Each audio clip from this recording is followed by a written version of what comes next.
You're listening to the Modern Therapist Survival Guide, where therapists live, breathe, and practice as human beings. To support you as a whole person and a therapist, here are your hosts, Curt Widhalm and Katie Vernoy. Welcome back, Modern Therapists. This is the Modern Therapist Survival Guide. I'm Curt Widhalm with Katie Vernoy. And towards the end of last year, we dedicated an episode to the wonderful training program at Drexel University and really talked about the development of person of the therapist as a model of training. You all really loved that. That was one of our highest downloaded episodes ever. And one of the people that we talked about as far as being really foundational to those ideas is Dr. Harry Aponte.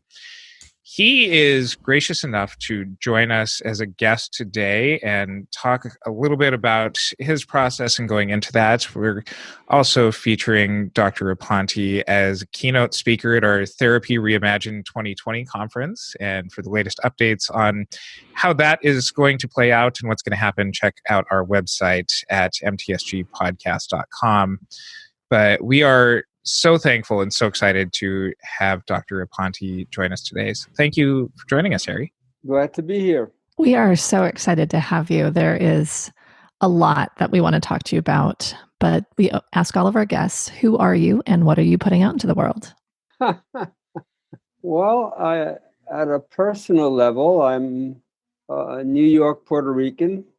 Parents came from Puerto Rico. I was born and raised in New York, Harlem, and South Bronx. I'm an only child, came from a very troubled family, Catholic. Spent a good part of my life trying to figure out how I fit in this world, because it didn't just come comfortably. Differences in being an ethnic and racial minority and having essentially grown up in the ghetto and then getting into the professional world. Well, I guess what says it all is that after I graduated from social work school at Fordham, I went for postgraduate training at the Menninger Clinic in Topeka, Kansas. And that's the first time I actually met and had conversation with white Anglo-Saxon people. So that's... white people to me were the Irish kids and the Italian kids and their gangs, so we were all ghettoized within the ghetto. That was my world. All of that was then, when I got into the professional world, it also was complicated because going to the Menninger Clinic, it was a psychoanalytic environment. Very classical psychoanalytic. The first hospital that tried to put into practice Freud's principles into a in-hospital environment. Murray Bowen came from there. Nathan Ackerman was trained there. So we had a few of our predecessors and founders of family therapy and systemic thinking coming out of the Menninger Clinic, And so there we came from an environment where you learned Freud's idea of, he actually used the words that the posture of the therapist should be that of a surgeon, and not personally involved with your clients. And at the same time, though, his theory and technique was based on something that to me felt very personal, which had to do with transference and countertransference. Yeah. So I was there for 8 years, and then Sal Minuchin had moved from New York to Philadelphia, and he invited me to come work in Philadelphia. And I think part of the reason why he invited me was because I'm Puerto Rican, and the clinic, the Child Guidance Clinic in Philadelphia, was situated in a Black neighborhood. And I had grown up actually not in Spanish Harlem, even though I was born there. I grew up in Black Harlem, the only Latin family in that environment. So it was a very comfortable and welcoming environment to me. And I assume that's one of the reasons why he invited me to come work with him in Philly. He had only been there a few years and really experimenting with working the structural approach in the neighborhood, completely in the neighborhood where our clients came from, which contrasted, even though Sal was very focused on technique, but it also contrasted with what we were getting from. I remember Virginia Satir and Don Jackson came to Menninger's and spoke with us, and she came with California thinking, the crazy California thinking. Yeah, well, but because she came from a place where she used the words like intimacy when she spoke about the relationship between the therapist and the client, which was quite unlike the concept of being a surgeon with a anesthetized patient. So I had to deal with that. What I'm saying is that all of my personal background, and as well as the professional exposure that I had, all it did was to make me reflect and think deeply about what about me in this world, and what about me when I'm sitting down with these people who are very strange to me and I have trouble communicating with, and I have to somehow empathize with them and understand them, and they have to understand me and believe me that I'm really there for them, and all of that, so that the whole business of forming a relationship was demanded of me some serious thinking.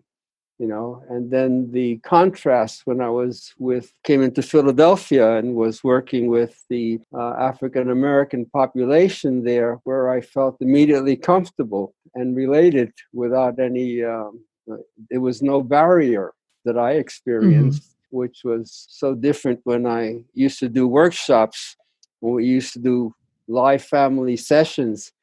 And I remember in those days, people were inviting me to talk about structural family therapy.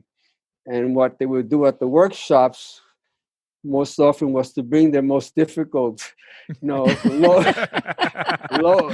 income, underorganized families for me to see. And what always stuck in my mind, just was imprinted, was the times when I heard them say, well, these people don't talk. So, my reaction was, well, maybe they don't talk to you, but they certainly talk to each other.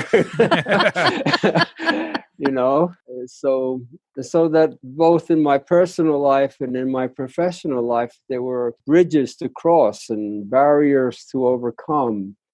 And that made me very self-aware. I didn't take the relationship for granted. Yeah. I was very conscious of the relationship, and I was very conscious of the challenges that the relationship involved, and I could see the differences in the work that I did from the work that I saw others who didn't have my background do with the same families that I was working with. It rather naturally came to me to be sensitive to myself and who I am and what I bring to the experience of being with clients, whether they were clients who were foreign to me in terms of their ethnicity, in terms of their race, in terms of their cultural backgrounds, as well as being with people who, to me, felt more in sync with what I knew from my growing up. So the work of thinking about the self of the therapist came quite naturally to me. In fact, I just couldn't avoid it. And so it sounds like it. Yeah, so I had to give it a lot of thought, and I just incorporated it into my work, the work that I was doing. In fact, I think I was at the Child Guidance Clinic, I don't know, 11 years or whatever it was, quite a while. But I couldn't talk there about the person of the therapist. Sal was interested in technique. And I used to then talk about the self of the therapist when I used to do workshops and in my writing. But that was outside the clinic, which was really very strange.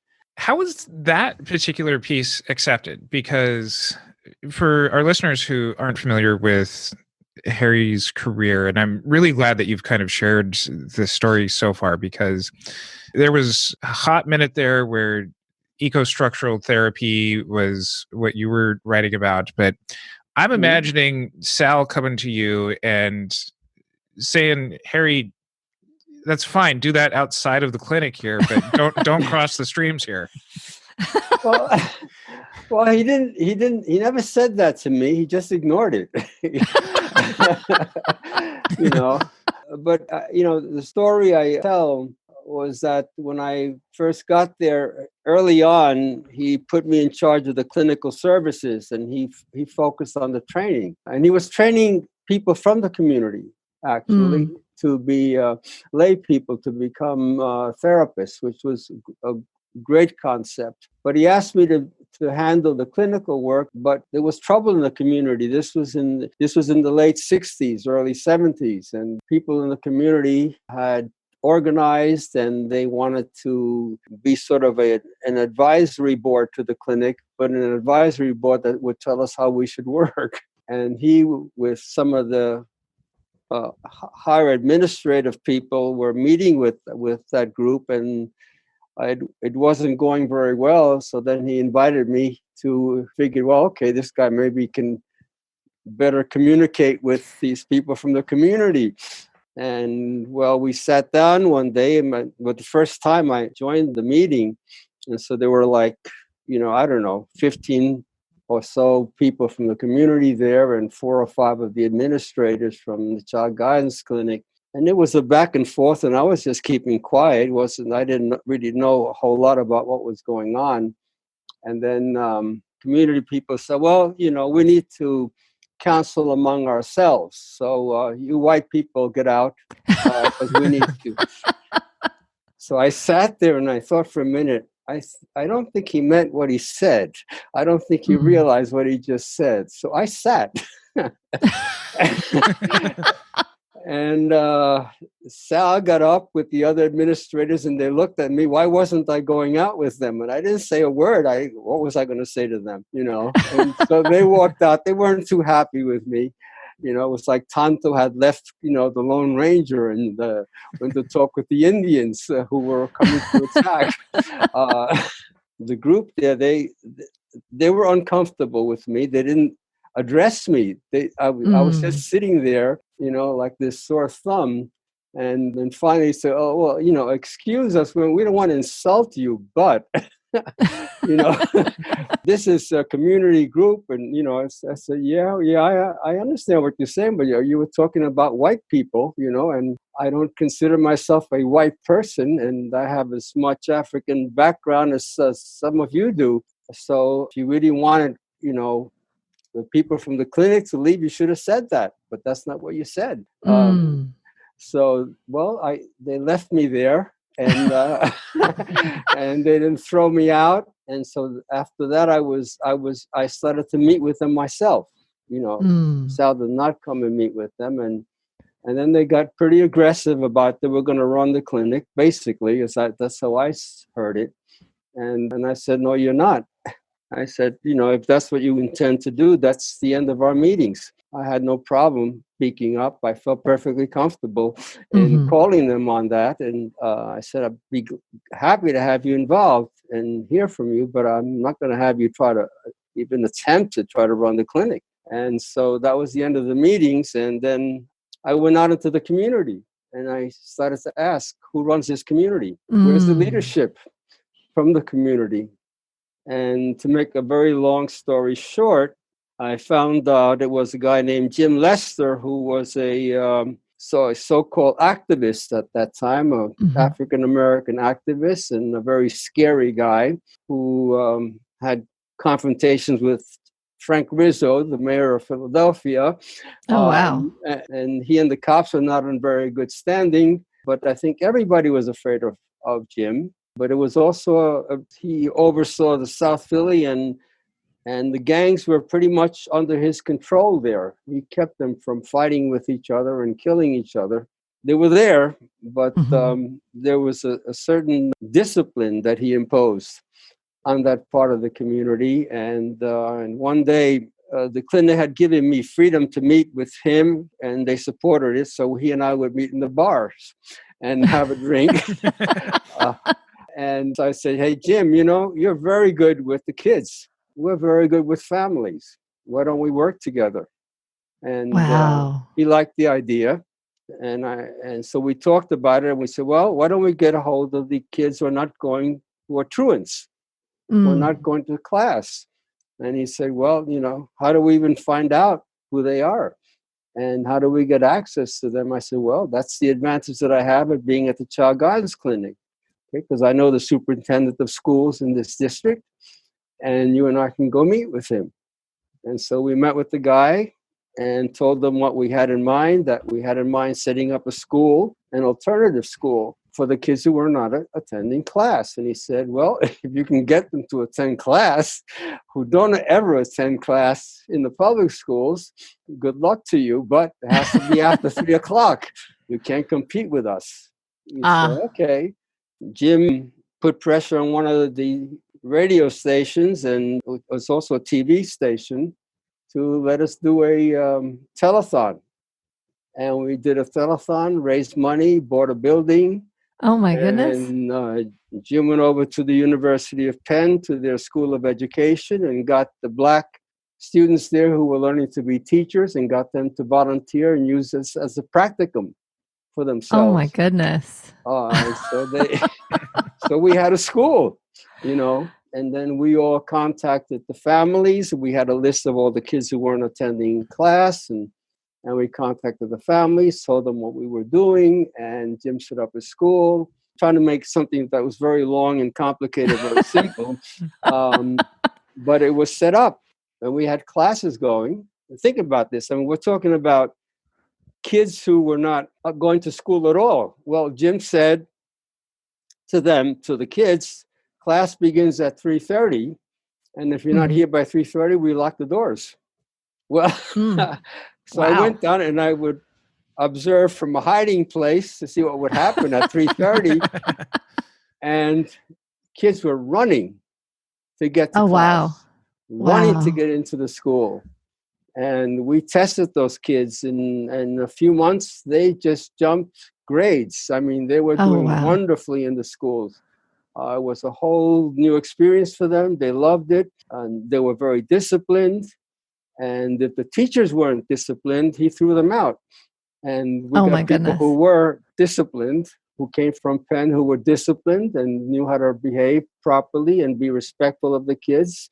And then when I became the director of the Clinic of Child Guidance, and Sal was still doing the training piece of it, I then incorporated that portion of the schooling into the clinic itself. That we had it going in the clinic, and the parents came into the clinic, and the parents invited other parents to come in. And so the whole eco-structural thing came out of that. So that while Sal was focusing on the families, I was focusing on the families with community, with the environment, knowing, at least convinced that, and knowing in my heart that if we were going to make a difference in their lives, we also had to make a difference in the community. So I had city council, I had representatives from the state coming in, African-American city councilmen and representatives come in, get to know the clinic, give us access to the licensing and inspection people, to the police, to all the city resources, so that if the therapist needed connections to get resources for the families, they were there and they knew us. And we had people to contact there. We could make a phone call and actually get through, and somebody could actually listen to us. I just imagine, like, this is amazing. And this is so wonderful that you were able to identify this need and create such a huge impact in this community. I'm just thinking about if you had remained a surgeon with a anesthetized patient, like none of this would have happened. And you talk about like that modality of thinking about things, as well as Sal's, like, let's focus on the intervention. When I think about what you were doing in the background there, why do you think so many people were ignoring themselves in the situation and how they could connect on a human to human level and actually make a difference? Because it seems like you had such a strong experience of bringing yourself and having yourself be important in this role. And it was so different from what everybody else was talking about or were even willing to look at. I mean, Sal ignored it. Why do you think that was the case? Well, it wasn't like Sal ignored it. I think he was aware of it. But, I mean, he came from Argentina. He has his roots in Israel and in Argentina. That's a certain environment. And Virginia Satir, where did she come from? Murray Bowen, where did he come from? Okay. So these were all great people. And Arswald, they were interested in the community. Sal clearly was interested in the community.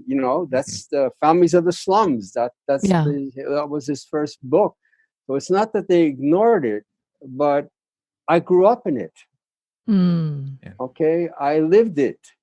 Okay, so I also knew firsthand what it was like to not have the resources readily available. Okay, not to be able to make contact with people who had any kind of influence.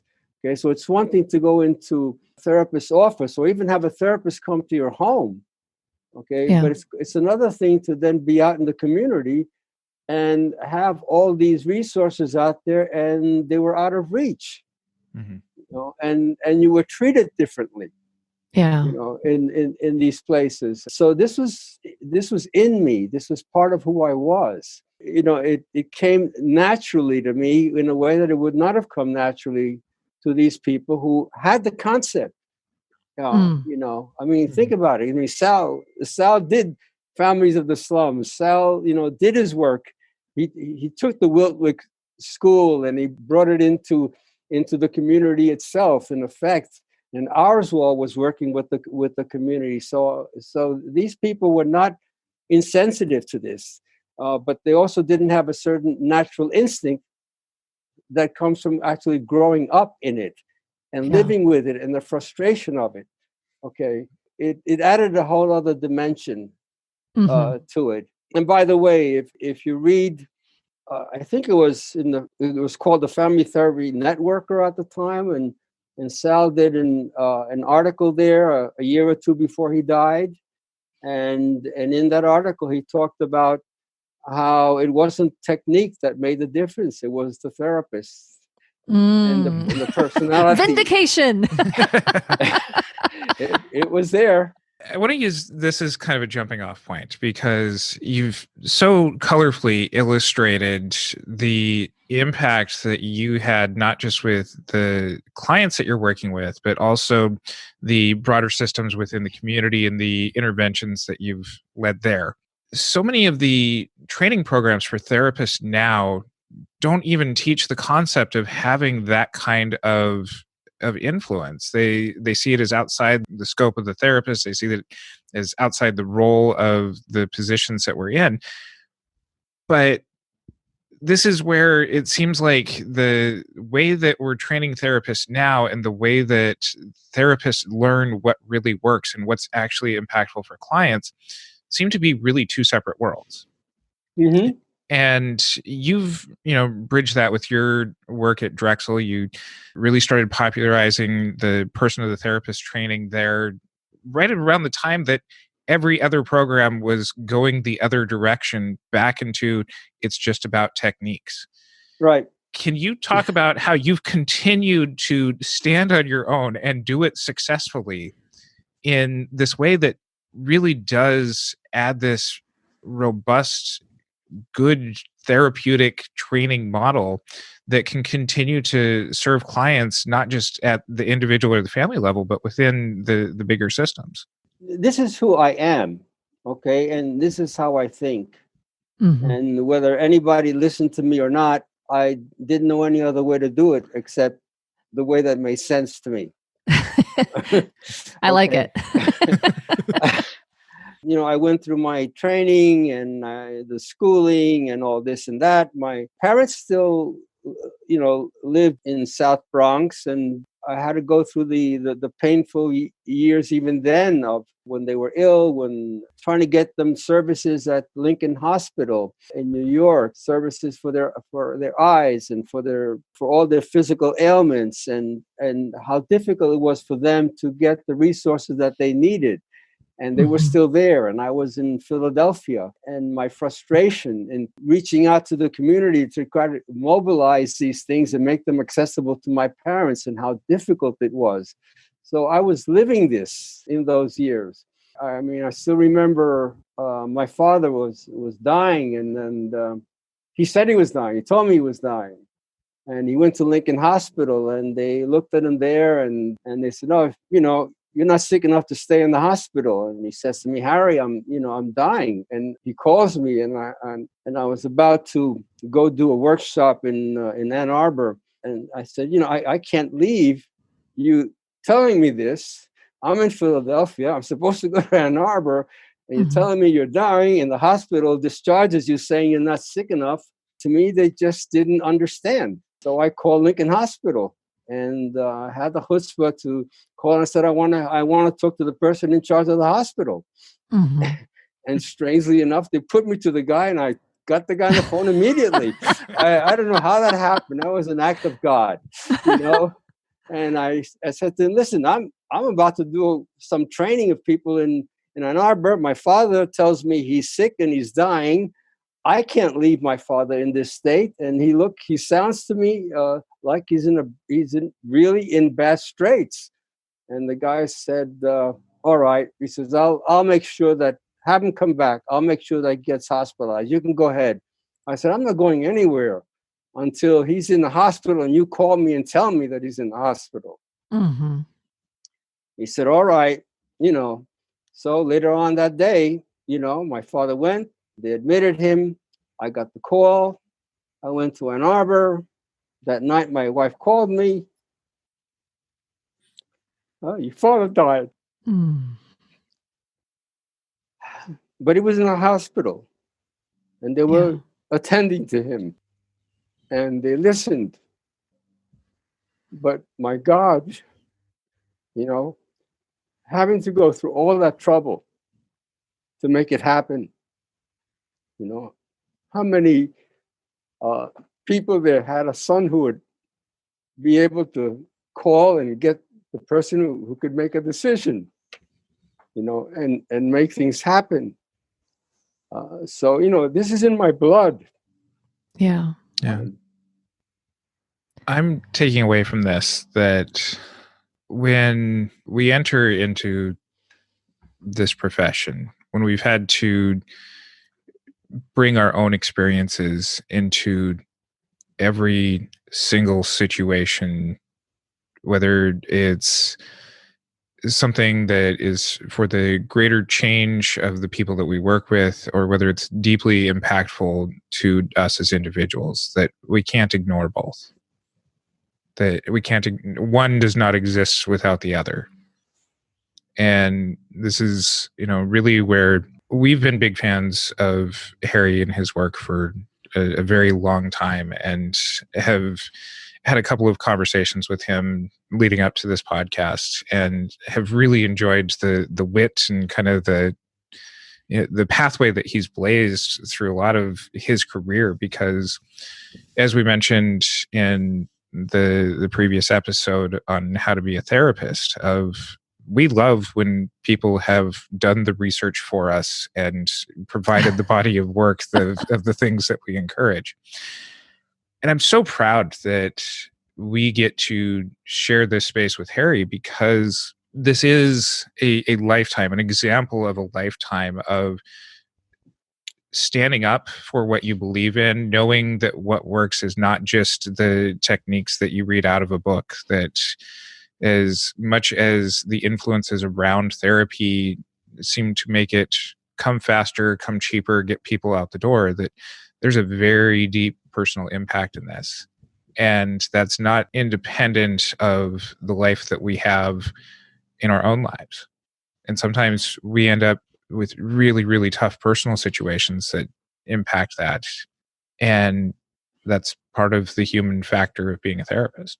I think to add to that, Curt, is I'm just so struck with your story, Harry, about how your personal life experiences made it impossible for you to see it any other way, to do anything different. Yeah. And to me, it just really highlights the privilege that had designed therapy before, believing that somehow we didn't need to exist in the room, or we weren't relevant to the room, and not recognizing the full needs of the clients before us to have people who truly understand and are able to not just do an intervention, but to advocate and inform and to design systems that actually will make a difference. And to me, being a waspy white woman,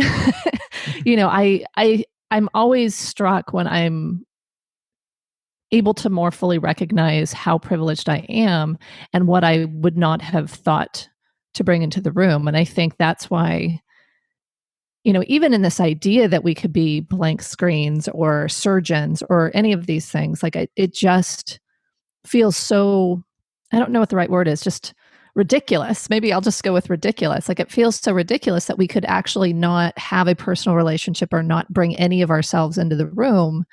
And granted, Freud nodded to it with countertransference, right? And there are systems and there are all those things. But to me, I'm just so struck with how you naturally and organically were able to identify the differences with how you were interacting with the clients or the community members around the clinic when the therapists or the counselors or the folks who were creating these things did not recognize what that barrier was to connecting. They just didn't talk, or they just didn't understand. It was something where the notion of looking into yourself and your experience was obvious to you, but completely not to folks who were so privileged to not have to understand it in the same way. I don't know if I'm making sense, but to me, I really appreciate that. And I'm curious because I think you're very humble in saying, well, this is just how I think. This is just how I couldn't do it any other way. And I believe that that's true, but I also believe that many people wouldn't be able to put that together into something like the person of the therapist training. And so I'm going to steal one of Curt's questions because I think it's so relevant, which is, how do you think clinical education for therapists, social workers, psychologists, how do you think it should change? Because I think if Curt and I had our way, person of the therapist training would be required. So looking at, not everyone's necessarily going to adopt the whole program. What do you think, at the minimum, do clinical programs need to do before therapists really can enter into this work effectively? I'll tell another story. We love your stories. Yeah, well, I think they illustrate better than I can conceptualize some of this myself. I had been invited to do some teaching as an adjunct at Drexel on structural family therapy. And then there was a change of leadership there. A woman named Marlene Watson became in charge of the couples and family therapy program. She's African American.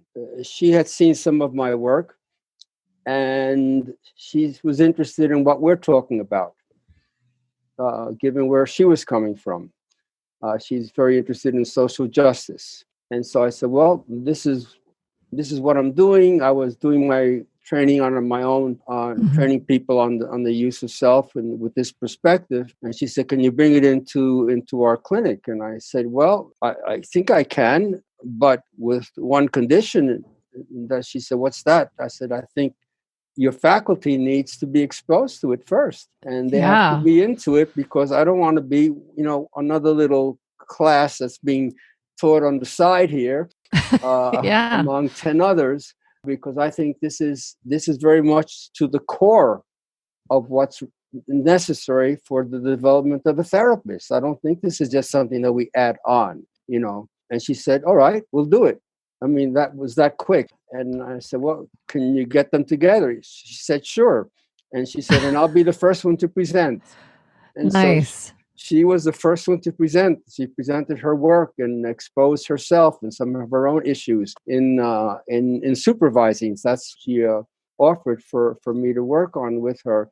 And I did it with all the faculty that was there, the 5 or 6 core faculty that was there. And she said, we're going to make this, a cornerstone of our training program.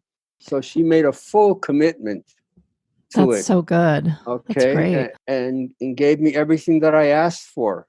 I said I don't want to do this by myself. I can't. I want a co-leader. I'd like to have a woman. I said I have my perspective, but women have their own perspective, and I'd like to just expand our perspectives on this. And so that's what she arranged for. So we designed the program. The program was also labor intensive, which is one of the reasons we can talk about this a little later. But why I don't think the program is being used in too many places. Okay, although people are hearing about it in many places, including Africa, Asia, and so on, getting correspondence all the time about this program in other continents. But it is labor intensive, and so I designed a program that had 3 basic components to it. First component was that you, as a therapist who want to be a therapist, you need to know yourself. And in particular, a wrinkle that I added, which is not too common in the field, which is you also need to know and be able to speak to your own hang-ups. Yeah. I'm painfully conscious of my hang-ups. And I always was, and I still am. And I know how difficult it is to change. And I know what kind of problems it creates for my relationships. And I know how things that I have to overcome in order to do some decent clinical work. But I also know that for me to be able to not just hear people and observe them, but also to feel them, I have to be in touch with my own experience of life, with my own struggles of life. Okay. And when I do my clinical work, I do part of what I learned from psychoanalysis. I free associate as I'm engaging with people. And so as they're telling me about their troubles, I'm remembering mine. I'm remembering my experiences, my trauma, my failures, my hang-ups, my problems in trying to change, my suffering around these things. And I have them, they're there, Yeah. and it's automatically there. And what it does is it opens me up to feel with them. So when they talk about their pain and their hurt and their insecurities, I'm right with you, buddy. I don't tell them, but I'm with you. And then I can begin to intuit you.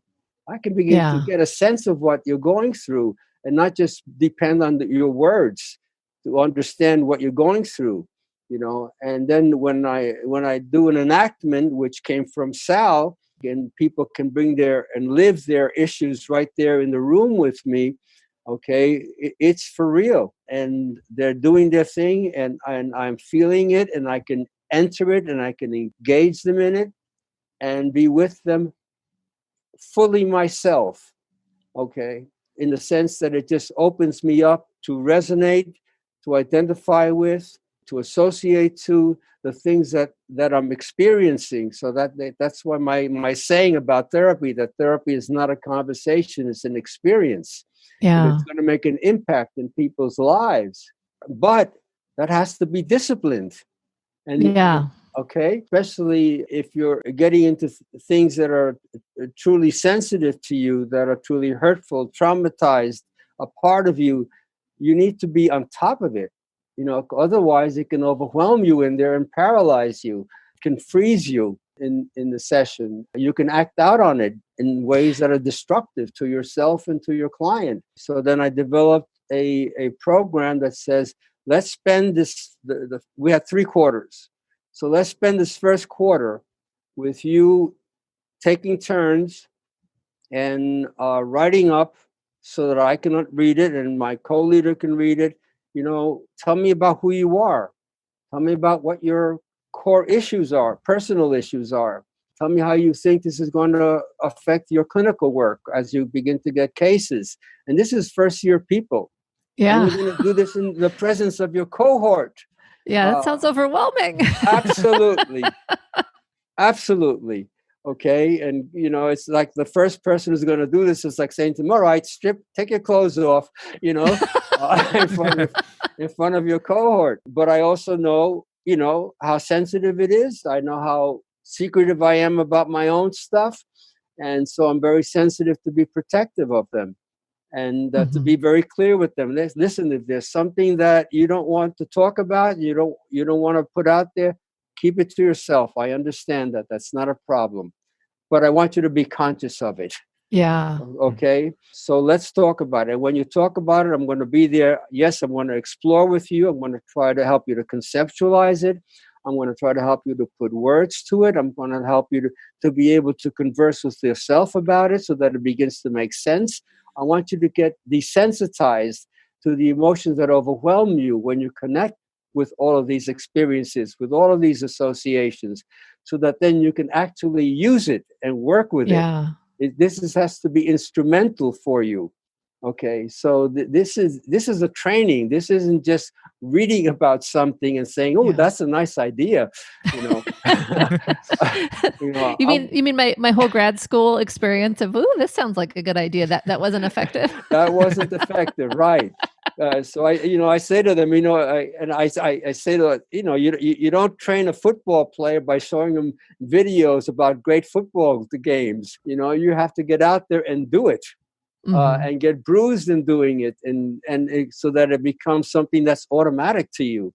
Yeah. Something that just naturally comes up for you, and you're able to say, "Oh, this will help me in relating to my client. This will help me in resonating with my client, in being sensitive to what they're going through. This is going to help me to really make an assessment. Yeah. I can get a real idea as to what they're really going through. I can get an idea as to really why it's so difficult for them to change, because I'm getting deeper into their experience. They're not just telling me that they're depressed and they're staying in bed. I'm understanding why, and I'm getting a feel for why they're Yeah. depressed and in bed. Okay, and what makes it so hard for them to get out of bed, et cetera, et cetera, et cetera. I conduct this session with them in the presence of the cohort, and they talk about it. They would joke about it, a lot of them. They say, "Okay, yeah, this is the crying session with Harry." So we have to have a lot of tissues there, and I understand that because I cry myself, around this stuff. And so they would talk about it. I want them to conceptualize it. In the second quarter, I'm saying, "No, I want to show you how to take this and have you give life to the work that you're doing clinically, technically." Okay, you have to go to school. You have to learn the various schools of therapy. You have to learn the techniques. You have to learn about psychopathology. All this stuff is absolutely essential. But this stuff, these are tools. Okay, these are tools that you will make use of through your human relationship and connection that you're having with your clients. So I want you to be able to give life to that, life that really connects with your clients and makes an impact on them. You'll have a sense of where they really are, what they're going through, how they're relating to you, how much they trust you. You'll have a sense of timing. Okay, now I can say it. Now I can do it. You have a sense of, this is how I should do it. This is the kind of personality I have. I'm a man, I'm a woman, I'm 6 feet tall, I'm 5 feet 2. I have this personality, I have that personality. I have to do it in a way that makes sense to who I am and who that person or that family or that couple is. Okay, I want you to have that kind of experience. In other words, I'm trying to train you to master yourself within the context of being in the role of being a therapist. Okay, and so we're going to do role plays, and you're going to bring in videos of your work so that I can see it. But I'm more interested in the role play. When you do the role play, we're going to have people from your class are going to role play couples and families. Okay, and they're your clients, and they're going to have the experience of you trying to relate to them, and you'll have a sense of what it's like to have somebody trying to connect with you. And I want to sit right behind you. And every few minutes, I want to stop and say, "Okay, what's happening with you now? What are you thinking? What are you feeling? Why are you only talking to this person? You're not talking to that person?" Oh, well, because, like I've had experience in class a number of times. I have an African-American client, and then married to a white woman as a guy. and the therapist is only relating to the African American. And I say, why are you doing that? Why are you ignoring her? Well, she's privileged. She doesn't suffer the way the Black person does. Oh, really? So she doesn't suffer, huh? You don't suffer, And so we go through that and say, oh, is that what we're talking about? So we're talking about a transformation. We're talking about something revolutionary. Okay, we're talking about creating something and training a person to say, who I am is really important and at the very heart of the work that I'm doing. And I have to be an instrument that knows how to use these tools that I'm being trained to use. And so by the third quarter, we have paid actors who then I supervise with the students, working with them.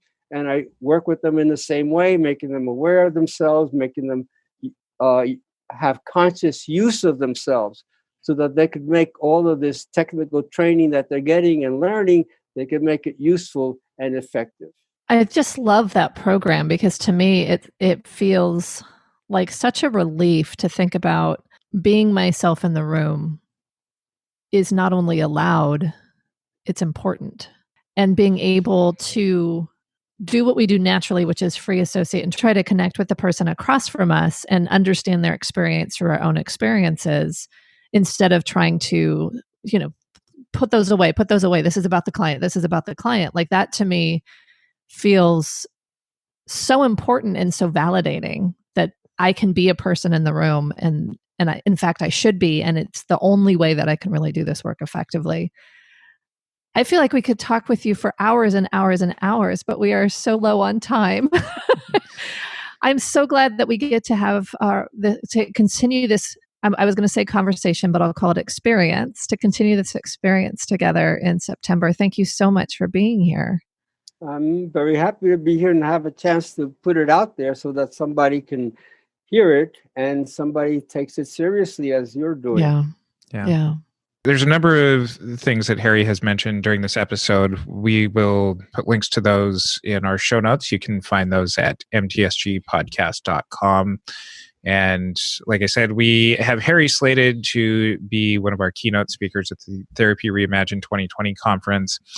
Just like everywhere else in the world right now, we are watching the whole health situation. We are constantly making tweaks to how our event is going to be presented and exploring all of our options. And for the most up-to-date news on that, check out our website, and we would love to have you join us and join Harry. And until next time, I'm Curt Widhalm with Katie Vernoy and Dr. Harry Aponte. Thank you for listening to the Modern Therapist Survival Guide. Learn more about who we are and what we do at mtsgpodcast.com. You can also join us on Facebook and Twitter. And please don't forget to subscribe so you don't miss any of our episodes.